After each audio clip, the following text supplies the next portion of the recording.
Get ready. It's time for the Me and Jesse podcast with Mark Pavelich and Jesse Martineau. And welcome back to the Me and Jesse podcast. Late edition. Late edition. Yeah, I like this time though. I think more people will watch live at this time. We'll find out sooner or later if we're correct or not. Right. Yeah. Well, welcome everybody. Hey, right off the top, you thought last weekend the NFL was the best the NFL's ever been. Mm-hmm. And then this weekend happened, and it said, hey, you know what? Hold my beer. We're going to do another one. Yeah. Two amazing games again. Joe Fantastic. Burrow, man, I love this kid. Like, honestly, Cincinnati, they don't have much to cheer about, do they? They don't have really anything. They live in Cincinnati. So, yes. But you have something to cheer about because you have a young team that is scary. Yeah, they are. There's a lot left to go. And listen, I love Joe because they asked him about his chain he was wearing at the post-press conference, and he said, I make way too much money for this thing to be fake. So, yes, it is real. Right. Yeah, that's right. Well, again, Super Bowl, Rams, Bengals.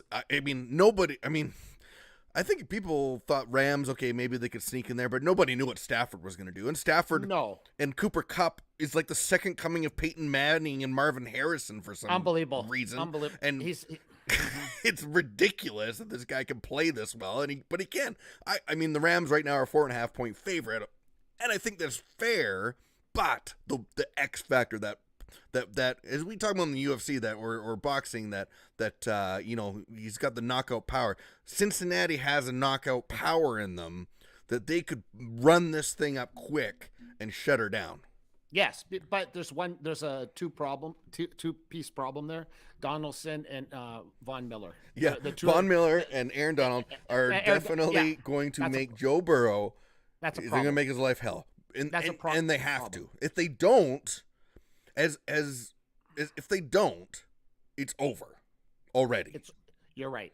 They have those. I love Drew Stafford. I actually do. I like Stafford, and Cooper Kupp, and that's a great connection. That's all awesome, but it is going to be about making Joe Burrow average. His elite receivers, Chase, Higgins.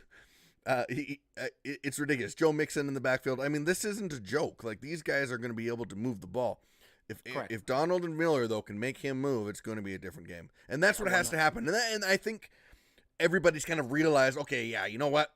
That's possible because we're going to give him 4.5 points to do this. And you go, hey, Super Bowl.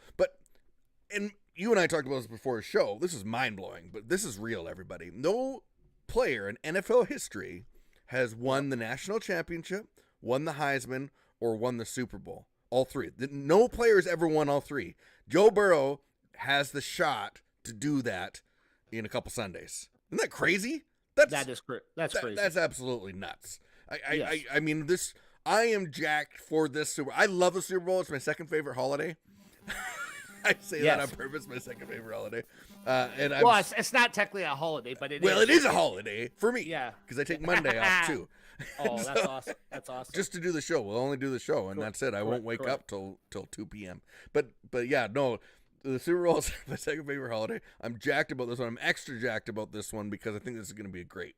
Well, this is a pick'em. A pick'em. Well, what do you mean? I don't think you can say anybody's 4.5 or 4 point. You know what I mean? I just don't see it. I see it as even. It's an even up game. Yeah. Well, okay, maybe. Well, when we come back, we'll talk more about this and a lot of other stuff with our guest. With our guest. Yeah. We'll see you soon. Me and Jesse podcast. Get ready. It's time for the Me and Jesse podcast with Mark Pavelich and Jesse Martineau.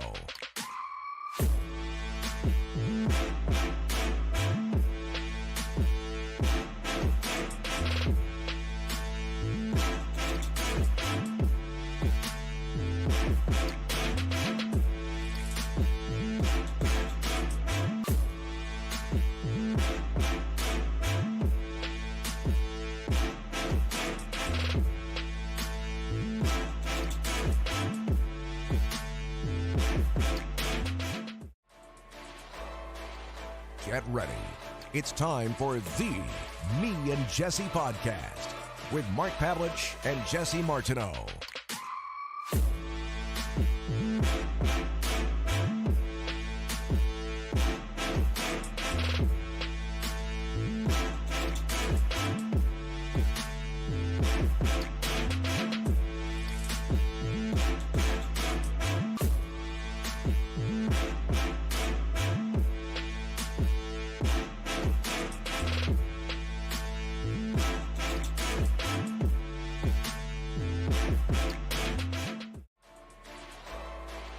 Get ready. It's time for the Me and Jesse podcast with Mark Pavelich and Jesse Martineau.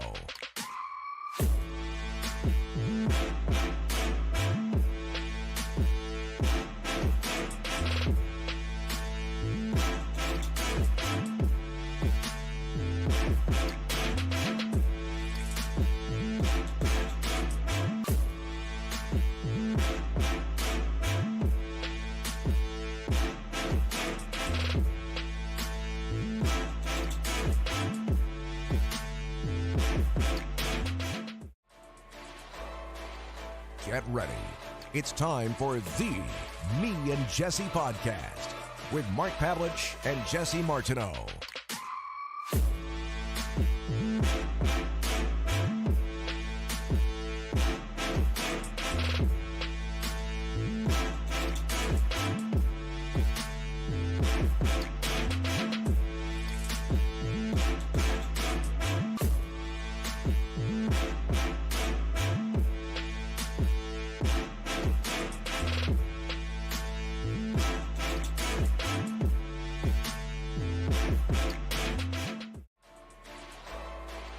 Get ready. It's time for the Me and Jesse podcast with Mark Pavelich and Jesse Martineau.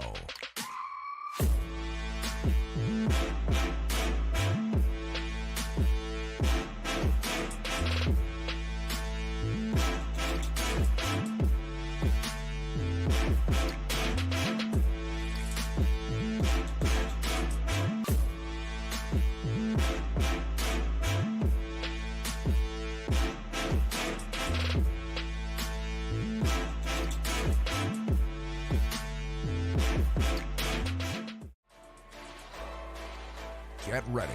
It's time for the Me and Jesse podcast with Mark Pavelich and Jesse Martineau.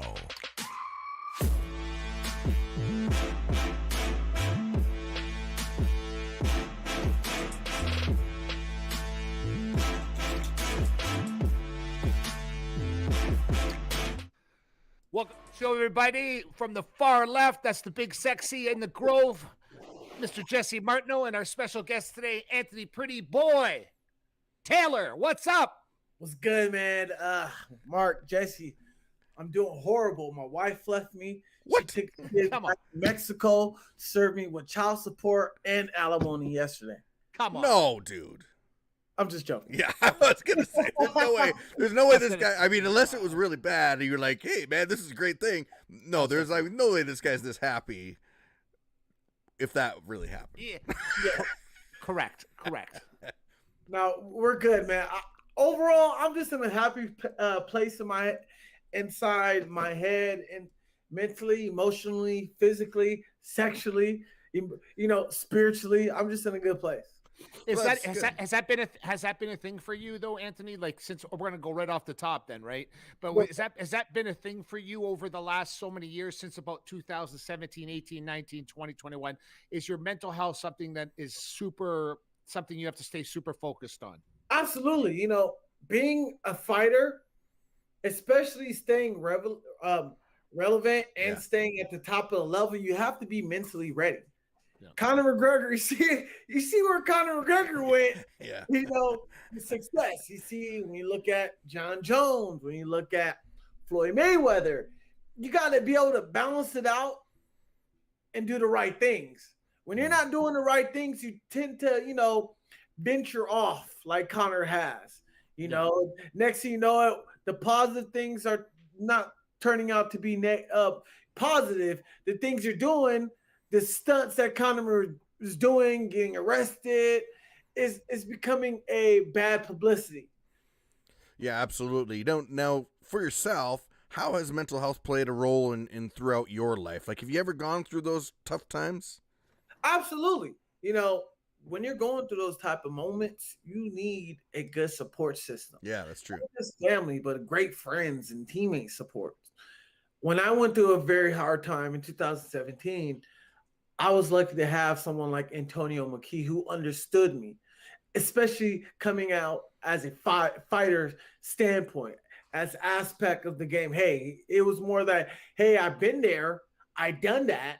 This is how I went about it. And having Antonio McKee guide me through that mental state of my career was very helpful. So I was able to turn that negative into a positive. I went from 2-5 and from 2018 to now 7-5 on a 5-fight win streak.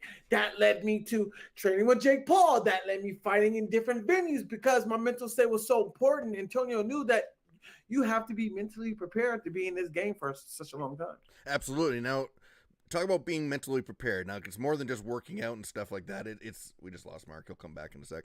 But more than just working out, more than that kind of stuff. What are the, because I think people wonder. We hear what you say a lot. We hear guys say that a lot. You got to be mentally tough. You got to be mentally ready. But what are the pinpoint things that you have to do daily to keep yourself sharp that way? To keeping yourself sharp is, what are you eating? Are you eating? Are you communicating with the right people? Are you stimulating your mind by talking, running, enjoying time with your family, making yourself present in the moment, making yourself feel safe? Don't isolate yourself. Hey, go watch some TV, play some video games. Doing those activities where you feel like you're engaging with people helps your sanity out even much greater. A lot of people who, for instance, isolate themselves, who keep to themselves, they're not growing as a person. It's like dating a girl and you tell a girl's telling her, well, I got my wall is very high. Hey, baby, your high is so high, you can't see what's behind that wall. Lower the wall down eye level so you can hear and see what's behind that wall. Hey, I can hear you, but I can't see you. Baby, we don't need that. Yeah. Lower your standards, lower that wall so you can see and hear what's behind the wall.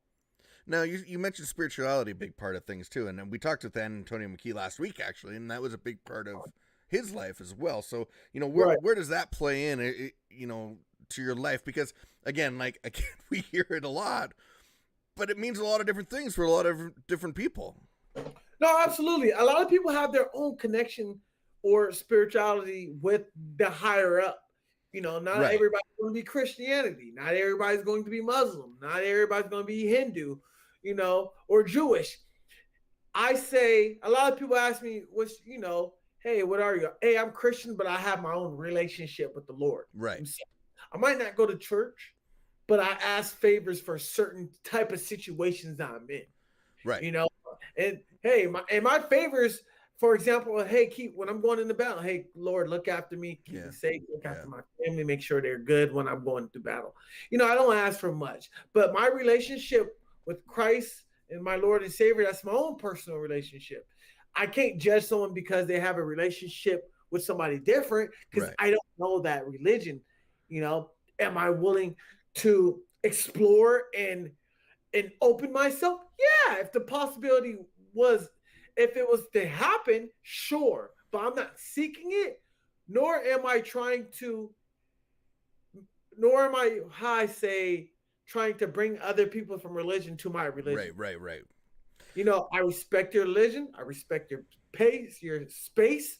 Hey, have your own relationship with your God. I have my own relationship with my God. So it keeps everything going. I don't have problems with Muslims. I don't have problems with Jews. I don't have problems with nobody.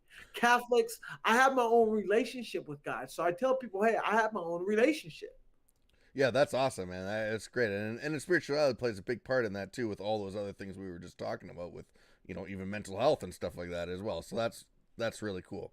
Now take us back to like, how did you get fighting? Was that something that, you know, you fought as a kid and it just started happening more and more, or was this something that you actually saw, hey, I can do this and I want to train? You know, fighting found me. It found me. I didn't want to be a fighter. Okay.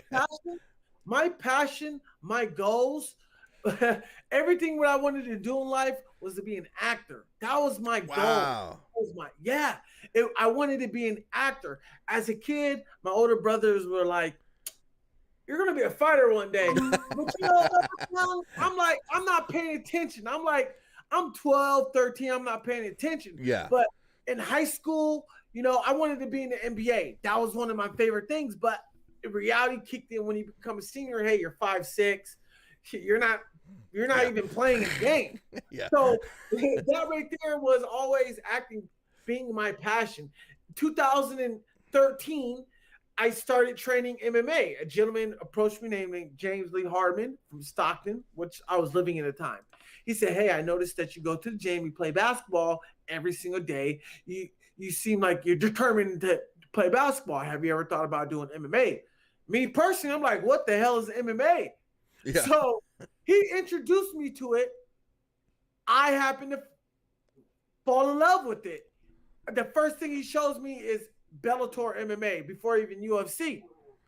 You know, so that's how I got into MMA, but always my passion has been acting. So, and we knew you're an actor too, so we wanted to get into that a little bit. But what is it about acting that you fell in love with? Like, was it putting on a show when you're a kid, or like what was it that pulled you into that? Well, what pulled me into acting was I like to be fun. I was always a class clown. Okay, yeah. I was always the center of the attention when I was in my classroom. I just love to make people laugh. I love the attention. I'm what you call in MMA a glory whore. That's what I embrace, and this is what I still embrace, from the cage to the ring to Thanksgiving dinner with my family, all that stuff. I'm a glory whore. So becoming an actor, what led me to wanting to become an actor was, at the time I couldn't, because I would have had to start over from the top. Yeah. You know, but I knew fighting would propel me to put myself out there on the screen and around the world for people to see a familiar face, what led me getting into acting easier. Right. So, I mean, again, and we see this a lot, and you mentioned Connor before, so we all know about his acting skills on fights, but do you pull that part in then to the fights? Like, do you pull that into the press conference? What do you use that skill for now? For acting, I mean, acting has always been something. I'm gonna give you a perfect example. WWE is what really got us going. Yeah. WWE was like, yo, I want to be an actor and a fighter, but not cage fighting, a wrestler. Yeah. You know, if you don't have the promo talking, smack talking, you weren't cut out to be a fighter, a high profile fighter. You'll just be another Fedor Emelianenko, just a kick-ass machine. Don't speak, don't do nothing. Do you think that's fair though? Like, do you think it's fair to the fighters that have that skill? Like you mentioned, like if you don't have that now, shouldn't there still be a way for you to get to the top? True, yeah, but look where Khabib was going. Yeah, Khabib had to go 27.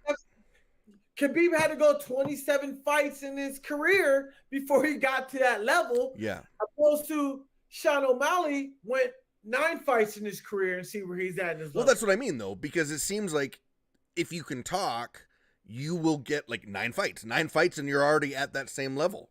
So, exactly. So is that fair? Yeah, it's like commission. It's like base pay and performance pay. People like working on commission than they do on an hourly wage. It's like me and you, we working at the same spot. We getting $20 an hour, but I'm working my ass off, but you just chilling. Yeah. People, you ain't gonna feel worthy. Opposed to where commission, I'm putting in what I'm getting. You're going to, I deserve what I get because I'm putting in all these hours. So people are not getting mad or upset because I'm making $150,000 a year, but you're half-assing it and you're making $70,000 a year. That's actually a really interesting way to look at that. But I guess to play devil's advocate a little bit, some guys just can't. It's not like they're not trying, but they can't talk. They just don't know. Like, some guys are horrible at trash talk. Some guys just suck. I'm giving everybody a tutorial how you want to be the guy. Okay. You want to create a character. What is your character like? Is he the good guy or is he the heel? How do you want this character to perceive the media? How you want the character to perceive social media in general?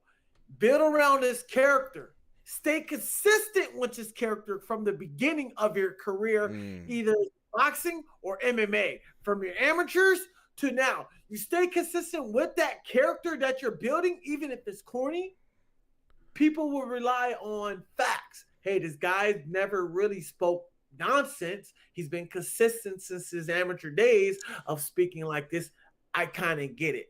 When you look at Kobe Covington, he just started flipping it. Yeah. But then you look at Conor McGregor, he was doing it early on in his career. Right. You know, so building that character, do you want to be the good guy or bad guy? Everybody wants to be the good guy, but no one wants to be the bad guy. Let's mention your friend Jake Paul now for a second. Right. Because it started off major villain. Everybody hated him. Now, it seems like that script is starting to change a bit. The heel will never stay the heel forever. Will never. Yeah. Perfect example, Triple H. Yeah, exactly. Yeah, absolutely. We say die, Triple H, die. You cost the Rock and Stone Cold the belt. Now, we love Triple H. Yeah, we understand Triple H made WWE for what it was, who The Rock was able to shine. Yeah. So when you look at Jake Paul played the heel because he understood and knew the parts of wrestling and how to make money. It's a perfect analogy, like Vince McMahon told Mike Tyson. Hey, Mike Tyson, come on to WWE. I'm gonna make you a superstar. Mike Tyson's like, man, the wrestling's fake. He was like, yeah, I know, Mike. Wrestling is fake, but the checks are real. Yeah.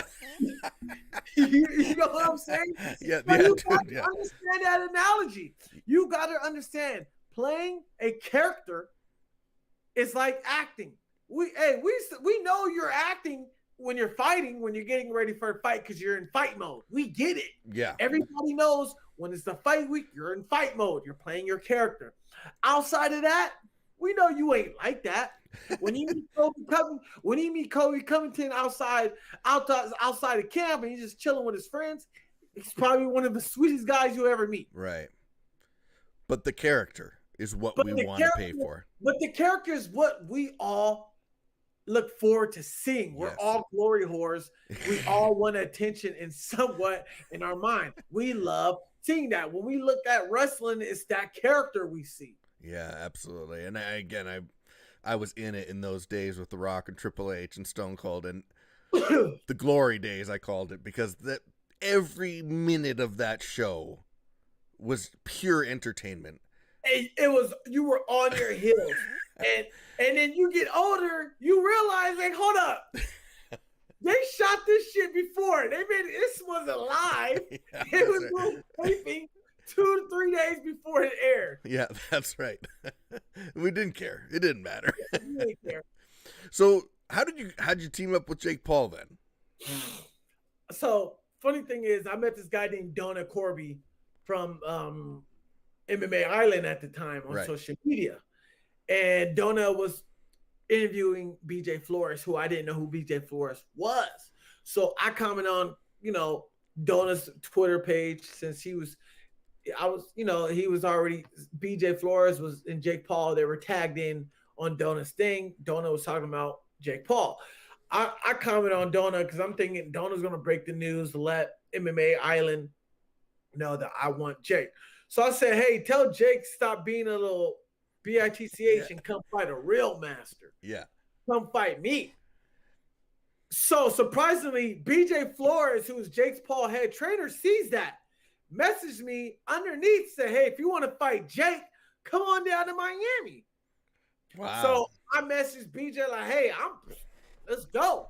BJ's like, well, if you ready to come, we sparring next week. Come get it. Buy your ticket and come see it if you really about that life. I buy my plane ticket, my hotel. I go out there, I spar, I handle business. Bam. That's a week out before Ben Askren fight. Right. He knocked out Ben Askren. Yeah. A couple of weeks later, he's getting ready for the Tyron Woodley fight. Me and Jake is funking. This is May 31st. Yeah. May 31st, I tweeted out, Tommy Fury, come fight me, motherfucker. Stop fighting these bums. Right? Manifestation happens. So me and Jake Paul, we spar and do our thing in April. We talking shit. Obviously, I didn't like him. He didn't like me. We go into June. I'm getting ready for my fight in July 3rd for EMC in Germany. BJ Flores hit me up on Twitter. Yo, Puerto Rico, 3 to 5 weeks. Sparring. You down? We're going to pay you this, and this. I'm like, shit, okay. The money's nice. Who am I sparring? I'm thinking I'm going to spar a couple boxers. He's like, oh, Jake Paul, Tyron Woodley fight. I want you to help him out. I'm like, shit, all right, this is on Tuesday. No, this is a Thursday. I said, when I leave, I need you to leave here this Sunday. I'm like, shit, okay, cool. They booked my ticket. I'm in Puerto Rico. I'm out there for a couple of weeks. Next thing you know, me and Jake is bonding. They're like, yo, at first it was like, screw Anthony. Let's whoop his ass and send him home because he be talking shit. Yeah. But then as you get to know me and my personality, Jake was more like, shit, Anthony a really cool dude. So that's how Jake started liking me. And Jake was like, you know what, Ant? I want to change your life. I want you to fight Tommy Fury. And then next thing you know it, I'm fighting Tommy Fury. Remember I told you May 31st, I tweeted Tommy Fury on my Twitter. Yeah. Stop fighting these bums and come fight me. Yeah. This is before I even hung out with Jake Paul. Jake Paul invites me after that tweet, and now he says, hey, I want you to fight Tommy Fury. Manifestation, Jesse. Yeah. Manifestation. Dude, so I mean, it's been a wild ride. So take us up to that Tommy Fury fight. I mean, we're gonna get into the money thing in a second with the whole MMA stuff, but take us into your emotions going into that show, or is this like, did it dawn on you in the moment of the lights of like, hey, this all coming together? I've been in this situation already before twice with Bellator MMA when I fought Gallagher in Ireland as a co-main event, and when I fought Adam Bowricks in Budapest. I've already been in that position already. So it wasn't like it dawned on me. I was ready for it. I was embraced for it. I was ready to go into that moment. So leading up to the Tommy Fury fight, I was mentally prepared, emotionally prepared, physically prepared. I was ready to go to war. I was ready to kill my body. Yeah. Okay, can you hear me? Can you hear me now? Yeah, we got you back. Holy shit, my shit blew up. So my shit, can you see me? You're good, man. You're good. You're good. What I want to know is I didn't give you any credit for the Tommy Fury fight. I thought you were going to get your ass whooped, right? Then what I realized was something, because I've been in the fight game longer than anybody. I knew something right away when I saw you. I was like, wait a second. Anthony's boxed before. This is the problem with people, because you see Jake right now. Listen, I don't mind Jake Paul and I don't mind Logan Paul, but what I do know is they're avoiding at all costs to fight a real boxer. They're at all costs. At all costs. Let me break that down to you. Yeah. Let's break that down, because a lot of people don't understand. And Mark, shame on you. You should understand this part. Mark. I do better than anybody. So now I gotta put you in your place. Impossible. So let's think about this, right? Yeah. You got YouTubers, Yeah. who have 20 million subscribers on YouTube, right? Yeah. These guys. So we gotta break down statistics. What is the highest pay-per-view buys by Floyd Mayweather? Was it the McGregor fight? Manny Pacquiao. Manny Pacquiao fight. Oh yeah, Pacquiao right. when he went 4 million pay-per-view buys, right? Yeah. That's the highest pay-per-view buys. When you get a Jake Paul, who's such a big influence from kids from the age of 12 Yes, yeah. 20 to the age of 27 in his age group, 20 million subscribers. Out of those 20 million subscribers that he takes to boxing, how many of those subscribers are going to pay for to watch him fight? And people's like, well, fuck Jake Paul. Well, hey, don't be mad. Out of 20 subscribers, if he gets 500,000 buys to 2 million buys, because they're faithful fans that he brought over from YouTube. Now, when you look at Manny Pacquiao, Floyd Mayweather, Canelo, Ryan Garcia, they didn't fight guys that were UFC champs in their pro debut. No. They didn't fight guys who were. They fought cans. They fought cans. Right. Yeah. They never fought Bellator guys who lost one fight in his whole career. Straight studs who've been competing at the highest level. You know what I'm saying? Jake could have easily fight cans. Yeah. But what does it bring fighting cans?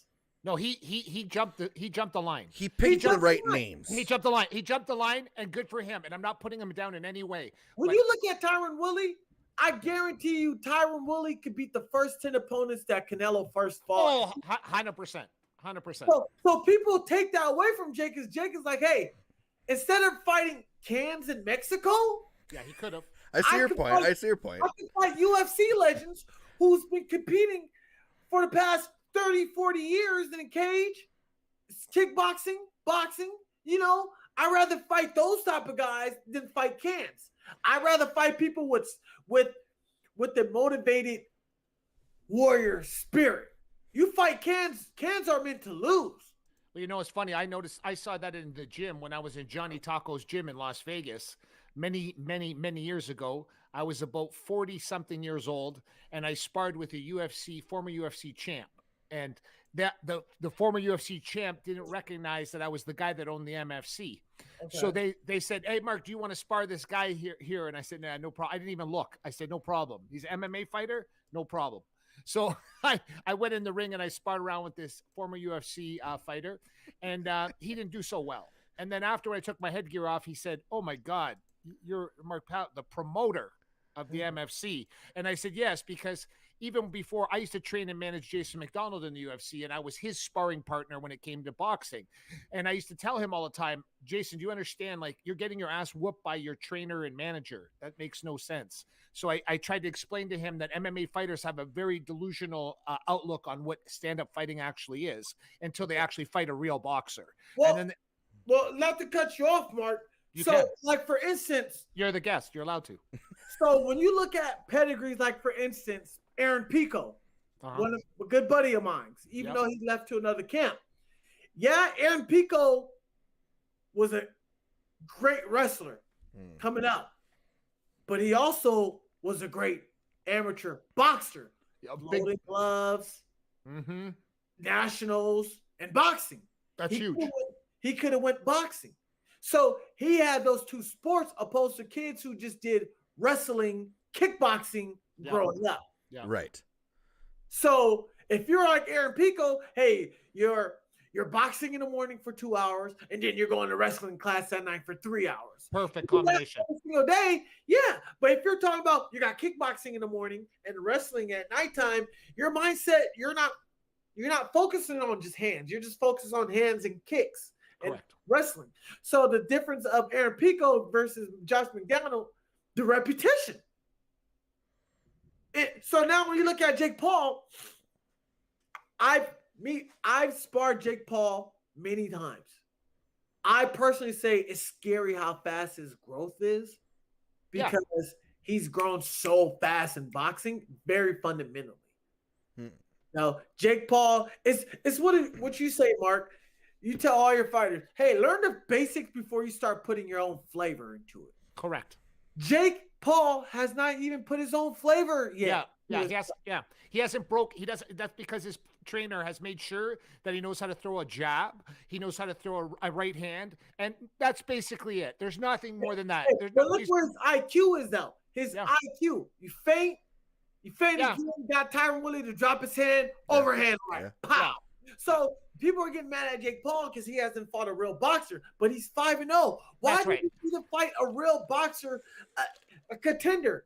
I didn't say he needed to. I just said that they're avoiding that as long as possible because it will come. I don't like after you basically exposed Tommy Fury. You exposed him because Tommy Fury. What happened was Tommy Fury was a kind of a what's it called, like a celebrity star in England on some show or whatever it was. But it's funny when he actually fought someone that knew how to box. He didn't look like he was that comfortable when he fought you because you knew how to box. And the funny part about that, Mark, not only that, I'm a fighter, and also when I spar, I've been sparring in 10-ounce gloves for the past 6 years with Antonio McKee. That's right. Antonio don't make us wear headgear. We don't wear headgear, and when we spar, we have to keep it 30 at the head, 100 to the body. We don't go blast in the head. Right. Yeah. So that's how we. They said 10-ounce glove. He ain't got to worry about me knocking me out. I be sparring with Rampage, big ass. So, yeah, exactly. So when you look at Jake and Tommy, look at the fighters that Tommy fought, opposed to the fighters that Jake fought. Oh, Jake's opponents are way harder. Right. So when they offered to fight Tommy made excuse. He backed out. I've seen Jake bring in world champions, also contenders, in the sparring camp. This is how it is in camp. You don't talk about sparring. But if you get your ass whooped, your ass going home. I've seen a lot of fighters get sent home by Jake Paul. Wow. And guess who got to stay? Me. He could have called any boxer in the world, but he called me. He brought 5 boxers in. They all went home. They all got beat up. I'm not saying names. Yeah. They got beat up by Jake. Professional boxers with over 20 fights got beat the fuck up. Because 1, they weren't coming in shape. Yeah. 2, they thought he was just a YouTuber, so they're going to take it easy. Yeah. And then they asked for a week because they're not in the best shape, and they got embarrassed and they got sent the fuck home. Yeah. I knew I was coming to get it. I was like, I'm coming to get it because this is going to change my life. Let me show up and show out. See what's going to happen. Right. Yeah. Look what happened. I got the Tommy Fury fight. Yeah. And you made more money in that fight than you made in all your MMA fights put together. Absolutely. No, I made more money being Jake's sparring partner than I did my whole career in MMA. Wow. Okay, let's talk about the money. Because the money is the hot button right now. Jake Paul dropped the diss video the other day, and we all know it's top of mind. Your 2 cents on how we fix this problem of the money disparity throughout MMA. I'm gonna be honest with you, Jesse and Mark. I gotta be careful what I say. I know. With my words We know. Yeah. Because I potentially want to go to the UFC. Correct. So I have to be careful. Now, what I can say is I can't speak on other fighters. Yeah. Because I'm not in the UFC. I don't know the contract negotiations. I don't know what's going on behind closed doors. But what I can tell you, what I do see is don't get mad because one guy is promoting and the other guy is not. You want to be a Conor McGregor and kick ass and talk shit? Or do you want to be a Fedor Emelianenko who just kick ass and don't talk shit? Yeah. And we know one much more than the other. Right. So people complain about UFC doesn't pay this and that, but Sean O'Malley's making more than damn near everybody on the whole damn roster. Yeah. You're building your brand. You're getting your fans engaged and bringing them fans to your fights to watch you fight. You become a hot commodity. But you're 7-5 right now. I'm 7-5. Okay, so you need to be. I already know the mathematics about the UFC better than most. You need to be 13-5 or 12-5. Not where I'm at. 100%. I'm right. You're not. You can argue with me all you want, Anthony. You can go back to your gym and ask. Go back to your gym and ask everybody if I know more about this than you do. And I'll tell you. Here's the difference. You got to be an average Joe MMA fighter. Yes. Yeah. Me, who has star power. I'm too known to go on a Dana White Contender Series. I'm that guy. Jake's Paul partner. Oh, I agree. I agree with you. You should not go on a Contender Series. I agree. Right. If I win 3 more fights, I'm already a household name. People know who I am. They already know who I am. Millions of people know who I am. I go 3 more fights, go 10-5 on an 8-fight win streak. Me and Tyron Woodley are the only 2 boxers in the history of MMA to be on a Showtime pay-per-view twice. And check this out. I'm the only MMA fighter to be on Showtime pay-per-view who's not fought in the UFC or hold a world champion in the UFC title. I broke history. I think there's that is the different factor. That's a different line. Okay, 11-5. 11-5. 11-5. Even if I go 11-5, but I hold weight and value because one, I can trash talk. Yes. There's nobody who can hold a candle to me when it comes to trash talking. Tommy Fury thought he can trash talk to me. Look how he got embarrassed on the face-off. Only person who could probably go toe-to-toe with me, stand up on trash talk is probably Conor McGregor, because he's gonna say shit like you're a short midget, stuff like that. Conor McGregor will be the only one who can go face-to-face with me on the trash talk. Nobody else in the UFC can trash talk. Maybe Kevin Holland, but remember, Kevin Holland's a clear weight class. Yeah. That's far from 55s and down. There ain't nobody can hold a candle to me when it comes to trash talk. And that's what I bring. I bring anticipation. I bring curiosity. We call it C factor. Smile, eye contact, enthusiasm, and sales. Smile builds comfort. Eye contact builds trust. And enthusiasm builds curiosity. Why the hell is he smiling? Because I'm about to beat your ass. So when you have those 3 C factors, when you have those C factors, and you have what I have, the gift of gab, playing that heel, people's going to want to see me fight. So when is your next fight? I don't know yet. Honestly, God truth, I do not know. That's a problem. Well, that's a problem because 7-5 in the MMA world with COVID going on right now, to get 3 more fights, 4 more fights, that could take forever with what's going on with COVID, people not putting on shows, whatever. How quick can you turn around fights? Well, but here's the thing about it though. You got people like Cage Warriors who wants to pay me $1,500 for a big ass promotion and want me to fight a guy 18-4. Right. Makes no sense. $1,500? No. You want me to fight on a small card? These show cards, they want to pay me $700, but my last fight I got paid 30 to 100,000 to whatever, however I got paid. But people want to underpay me. It's like, bro, I have to look at them. Do you not know who the fuck I am? Yeah. I'm the one and only pretty boy. I'll have Jake Paul buy your fucking organization. Fuck you, motherfucker. You know what I'm saying? Like, I have to tell damn near every promoter, I'm more famous than your whole fucking promotion. Yeah. I'm more famous than every fucking fighter you got on there. And you want to pay me $700 fucking dollars? Stop that. Yeah. That's what you have an MMA manager. You must have an MMA manager. I do. Okay. Your MMA manager needs to say that to people. Then give me 1 second. Hey, babe, we're almost done. Let me finish this. I got you. Oh my God! You just did that? Did you just do that? Yeah, dead ass. So, here's the thing. My manager, I'm not signed under my manager exclusively. We just have a verbal contract. Verbal. Yeah. I'm under no contract with anybody. No. Yeah. No contract. No one owns me. No one owns my rights. Yeah. I'm my own boss. I make my own.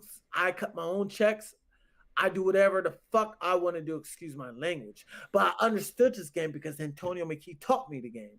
And he taught me the ins and outs, the do's and don'ts. I was that knucklehead kid who had to learn from his mistakes, even though he's preaching on learn from other people's mistakes. So I understood the game. So I know UFC knows who I am.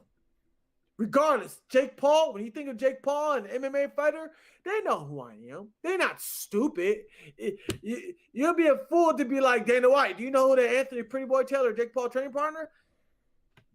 If Dana White said, I don't know who he is, that's full of shit. Yeah. Do you think that hurts you now, the relationship with Jake Paul with the UFC? Fuck no. Fuck no. I'm not signed under Jake Paul. No. I was just a sparring partner and became really close to Jake Paul. I don't have to go to the UFC. I can always go to Bellator. Yeah. I can always fight in Bellator coming up in June at the Forum. Ring, ring, ring. That manifestation thing you talked about before, start saying it again here. But it happens on this show all the time. Yeah. You just have to put it out there. Listen. Cyril Gann was the. Yeah. Cyril Gann was. We told him he was going to be in the heavyweight championship, and way before he was close to being there, and there he was the last few weeks ago. Let me touch up on that. When you look at Francis Ngannou, right? Francis Ngannou don't make as much because he don't promote as much. Correct. Right. No, it's true. Yeah, I get it. Yeah. When you look at Brock Lesnar, the reason why Brock Lesnar made a shit ton of money because he brought that fan base from wrestling who got millions of fans wrestling to to UFC. So of course he's going to make a lot of money because he brings more worth to his fight. I agree. And that's the part that people don't talk about that either, because there is that. Like what you're saying is actually 100% true. You bring more worth. You bring more worth than a guy that's 7-5 that doesn't know anybody. What about going why not? We talked about before. Why not just go in the WWE? I've already told people if WWE or AEW calls me up, you're gonna see that post on my Twitter, Facebook, and Instagram. Hey guys, I just want to say it was a wild run, but I just want to say I'm retiring from the sport of MMA boxing. That's how it is. Yeah. WWE or AEW call me, I'm gone. I swear to God, I'm gone. You made it when you made your own, when you got your own action figure in Target and Walmart and all these big stuff. You can, so I understand, Mark and Jesse, I understand the fight game, how it is, because I seen it. I told myself when I'm done with fighting, I'm gonna go into fighter management. I'm a manage fighters myself because I have a large variety of people that I know and organizations that I know. I was telling Jesse, Mark, I built a character. When you want to be a Kobe Covington or Conor McGregor, you got to build a character from an early on stage. When you build that character, what you want to do? You want to be the good guy or the bad guy? Because everybody wants to be the good guy. No. But the good guy don't get paid. I'm telling you right now. Or you could be the mad guy. Right. And the mad guy, the crazy guy. That's what Mankind was. Well, Nick Foley. You could be. I'm talking about in MMA. You could be the mad guy, and the mad guy. But the mad guy tend to get yourself in trouble, like Sean Strickland. He's different though. But you're right. Yes. It's a saying. It's a secret saying. You know what they say? The nice guy finished last. Yeah. It's true. You want to know why? It is. You want to know why? Yeah, I hear it. Because the good guys, we make sure our girls come first. If you know what I mean. If you know what I mean. We make sure our girls come first. That's why the nice guys finish last. The bad boys, they come quick and their time is up quick. I love it. Antonio. UFC do not want a guy who can cut his own goddamn promos the way I can. Yeah, dude. And again, I love the different perspective. I love the other perspective because you're 100% right. Like, this is still a business, still entertainment. Right. Is it true you worked for Delta Airlines when you were younger? I quit this year. What you talking about? Wow. Last year. Wow. I quit last year. Bro, during my career in Bellator, I was doing Uber. I was doing Instacart. Everything. Everything, bro. Like, what about the early days too? The gear, did a little gear dropping back in the day. Yeah, man, I was stripping. I was doing it all, bro. Wow, you're like multifaceted, everything. I'm that guy who can say, "Hey, I was a stripper." I've done it. I've done it all. So a lot of people say you'll never make it to the UFC. I'm like, motherfucker! I'm only 3 fights away because I'll be 10-5 on an 8-fight win streak. You can't deny that. And I fought for Bellator on the highest level. I didn't fight on these rinky-dink levels getting wins. Yeah. Like I won on Bellator highest level. Now, can Michael Chandler cut a promo like me? Fuck no. Can he wrestle better than me? Yeah, possibly. You know, can he fight better than me? Debatable. You know, but I bring worth. Yeah. You sell buys. And I'm a minority. So how does it go in training with Antonio? How does it go? How did that all transpire? How did he put that in your brain? Because I know what it's like at the body shop. I used to have a lot of guys that fought for me from the body shop, and I know it's just different still. Juarez, Brett Cooper. Yeah, it's just different, right? It's just different though. It's a different place. Antonio's changed over time because he's got older and things are starting to evolve quicker. Yes. And the reason why Antonio's changed ever since John Jones came into play. Yeah. Because now, ever since that John Jones came into play, every UFC gym and coach mentality has changed. When you look at John Jones, very athletic, badass motherfucker. The guy has a ground game and a jiu-jitsu game. Wrestle, jiu-jitsu, strike, punch, everything. At one point, it was just one or the other. You couldn't be a great wrestler and you couldn't be a 70% wrestler and 30% boxer. When Johns came into play, it was 50, 50, 50, 50, 50. Yeah.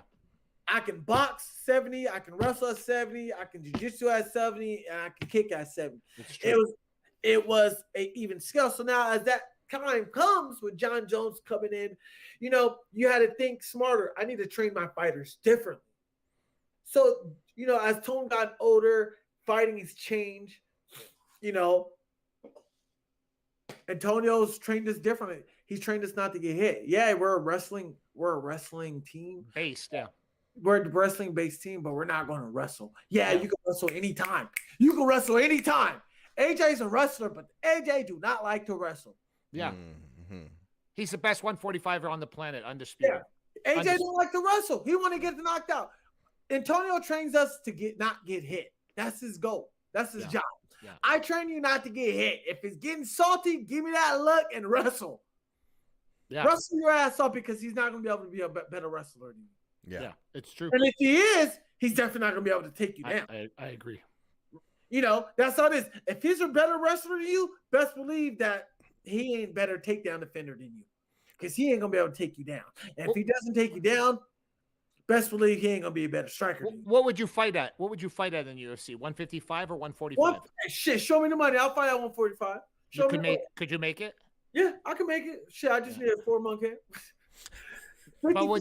Absolutely. Absolutely. Yeah. I've gotten older. You know, I've gotten wiser. I'm 32. I'm still in my primes. DC turned pro T is 32. Yeah. MMA is forgivable. Boxing is not. I have a lot more left in the tank because I hold weight and I hold value to my weight. And I have a lot of high profile people who back me up.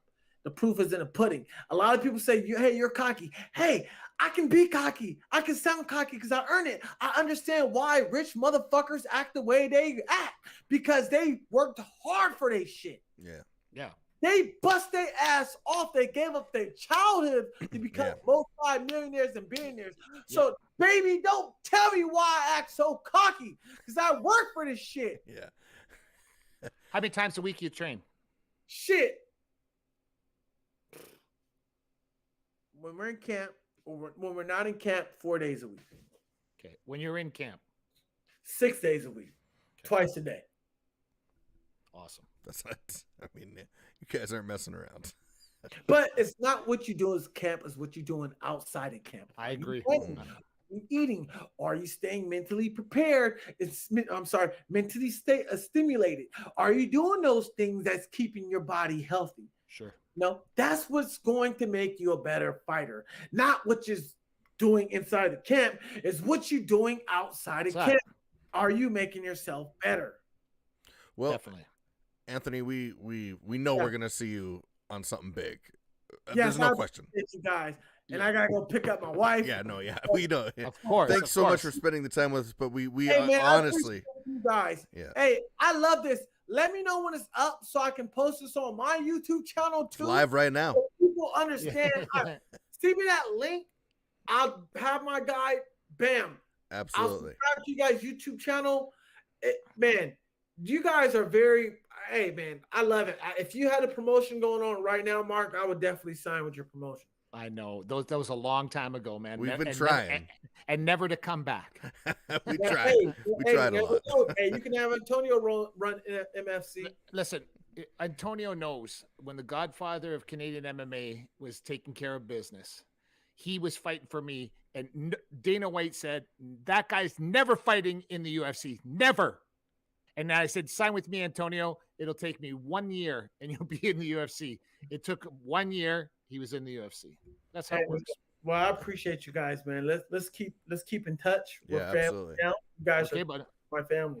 All right, man. Keep it rolling, bro. Best of Keep luck. it rolling. We're looking for big things from you, man. Yes, sir. Thank you guys. You guys have a good one. You too. All right. Anthony Taylor. That was Anthony a good Taylor. Yes. one. I mean, the technical difficulties, but you know. Oh my God, my computer blew up right in front of me. I'm like, geez. what the hell's going on here? Listen, I'm telling you, I need to break something today. I just got to break something, and I'll feel much. Why? better. You should be happy. You One got a real coach. The Raiders got a coach. Hey, Right? Hey. Yes. We got a good coach. We got a new GM. We got a lot of new things, and I'm pretty happy about it. And yeah, I'm happy. I'm super happy. Well, that's good. Yeah. And don't forget, everybody, Crystal Glass for all your glass needs. 310 Glass, or go to crystalglass.ca. The for all clear your glass choice. needs. The clear choice. No Crystal question. Glass. Super Bowl 2 weeks away. But yeah, Pro Bowl next week in Vegas. Oh, who cares? Yeah, I know. It's like a flag football game, but yeah, who cares? it's the worst. Yeah, it is. Just don't even do it. You know what they should do? I agree. They should put all the players into a Madden simulation and let that play. That'd be more entertaining. We should let them play Madden, and we can watch. Yes, they them each play can Madden, play their own guy. and that would be way more entertaining. Way more exciting. Yeah, way more, because it's just. Then they can chirp and talk and like. It's horrific. It's actually horrific. It's horrible. It's so horrible. bad. I mean, whatever. But yeah, jeez. And the Dana White diss track is up to 2.2 million. Oh, it'll go crazy. Like Yeah. I didn't think it was that great. It was Yeah. good, but it made a point. It Yes. made a point in it, which I found valid. But yeah, it was what it was. But again, it's hey, Yeah. it's one of those things. It's like, hey, Dana, what are you gonna do, man? Like, really? Or do nothing. When you think about this, if Dana's actually thinking about it, he should do something back, because all this is bring more attention. I can't believe that he actually gives any of this shit validity. When I see him, one thing about Dana is I see him on social media giving Jake Paul validity is mind-boggling to me, that a person at his level would literally talk about, okay, I'll tell you what I'll do. You go get steroid tested and I'll go get cocaine tested. And they're talking about this on social media. And I'm like, Dana, you own like this huge MMA organization, the biggest in the world. Why are you giving this kid validity? But I is don't it understand about bringing more attention to the UFC too? I don't know. I just think it's really goofy, because you would never see anybody in the NFL do that. You would never see anybody in Major League Baseball do that. You just wouldn't see it. And I just think it's super goofy on both ends. So, but I think I think too, and Anthony mentioned this, is that, this is closer to WWE than we admit. Yeah, now it is, for sure. Like, they're serious. Like, honestly, like, MMA it's serious, but there is that component that makes this thing work. Yeah, if you don't have that, I don't know what we have anymore. Maybe it's just Bellator, to be honest. Because right now I can't stand Bellator. I never only time I watch Bellator is when AJ McKee fights. Yeah. That's the only time I watch it. No, I agree. I think listen, I think it's digressing. Like digressing constantly. Digressing constantly. Whatever it is. Going downhill. I know the ratings must be horseshit.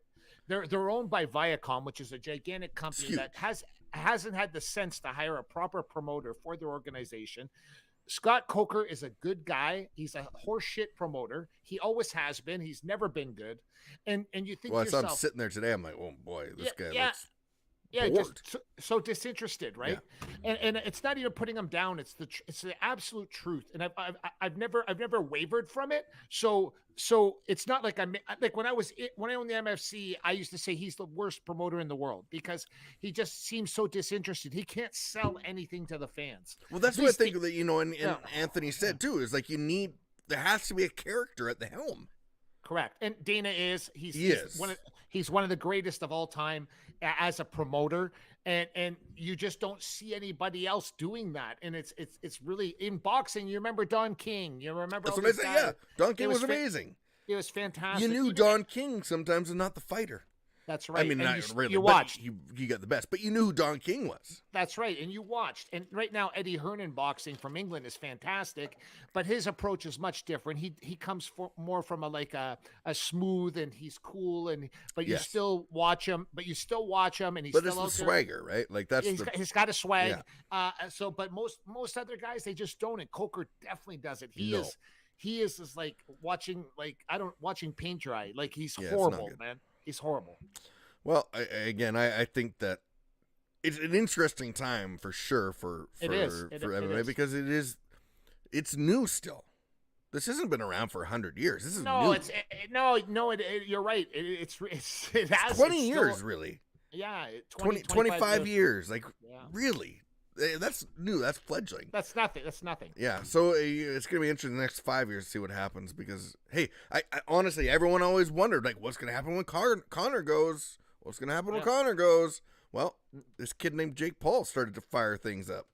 Yeah, because what Connor? I mean, he hasn't won a fight in a while, and he doesn't look like he really wants. Yeah, it's over. I do too. I mean, he could try to come back, but I don't see anything of it.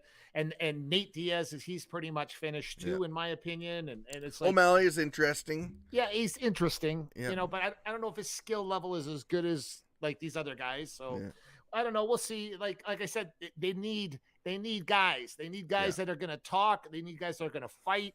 And Dana can do it the best right now. There's no question. He still can do it the best. He knows once he's got those guys, he knows exactly what to do with them. Right? Yeah. He knows how to conduct the orchestra. You know what I mean? That's a good way to say that. Hey, listen.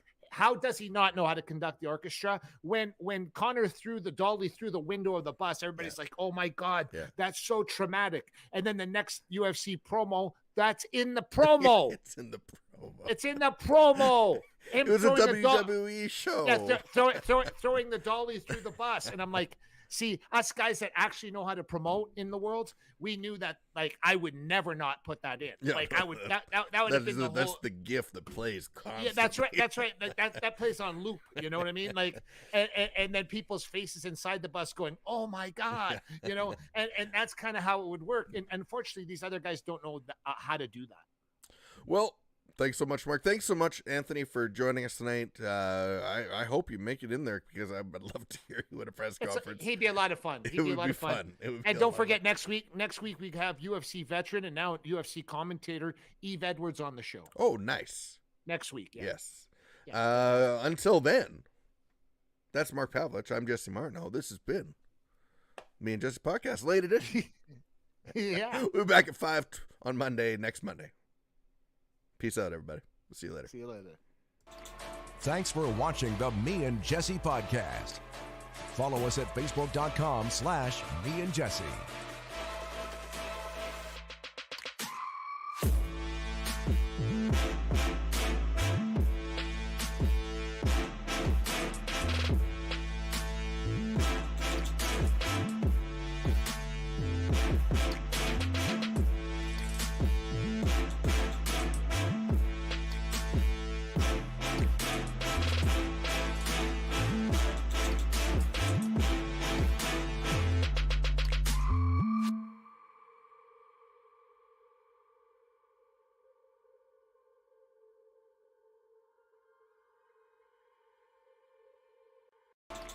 Thanks for watching the Me and Jesse podcast.